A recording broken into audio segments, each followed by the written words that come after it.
ঈশ্বর সর্বব্যাপী, তিনি সব কিছু করছেন। ঈশাবাস্যম ইদম সর্বম, সব কিছুকে ঘিরে রেখেছেন।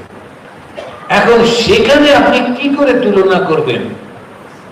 আমরা যত ধর্ম দেখি ওই মরালিটির কথা বলে, আপনারা যেখানেই যান ওই মরালিটির কথা বলছে, তারপরে ফিলোসফি আসে। কিছু ফিলোসফি তো আছে, কিন্তু বেসিকটাই মরালিটি। আর আমাদের হিন্দু ধর্ম যখন কথা বলে মরালিটিটা শেষ করে তারপরে পড়াশোনা শুরু হচ্ছে।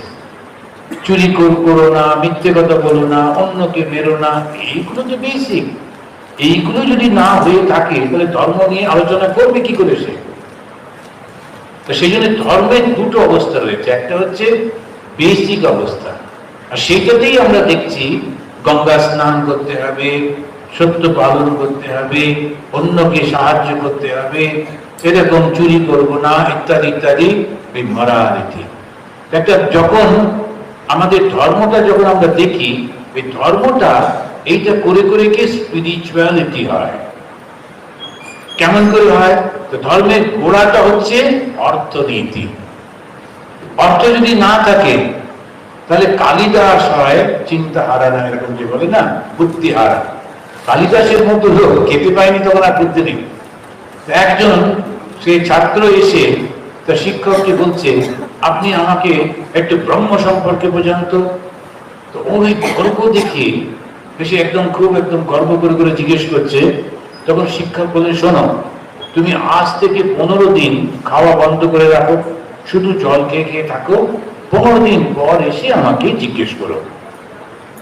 এবারে 10-12 দিনই ও আর ভুলে গেছে কি জল খেয়ে খেয়ে আর ব্রহ্ম আছে কি আছে না এসব নিয়ে কে বিচার করবো, শুধু ভাবছে কখন ভাত খাবো। এরপরে যখন 15 দিন হয়েছে, ও আর গুরুর কাছে যাচ্ছে না, কারণ ভুলেই গেছে প্রশ্ন। গুরু বলে নাই ওকে ধরে নিয়ে এসো, ধরে নিয়ে গেছে। কি তোমার প্রশ্ন ছিল? বলে আজকে যা মনে বুঝতে পারছেন। এখন তখন বলছেন, অন্নম ব্রহ্মেতি বেজানাৎ, অন্নটাই হচ্ছে ব্রহ্ম। ব্রহ্ম কি? যেটা আমার ভীষণ প্রয়োজন। স্বামীজি বলছেন, ক্ষুধার্তকে কখনো ধর্ম দিতে নেই। ওটা যেন পাউরুটির বদলে ইট দিচ্ছ তুমি। ধর্মটা অসাধারণ জিনিস। ধর্মটা কাউকে কখনো মূর্খ বানিয়ে রাখে না। ধর্ম অসাধারণ জিনিস।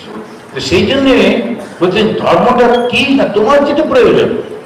আমি ভীষণ ক্ষুধার্ত, আমার কি প্রয়োজন? অন্ন।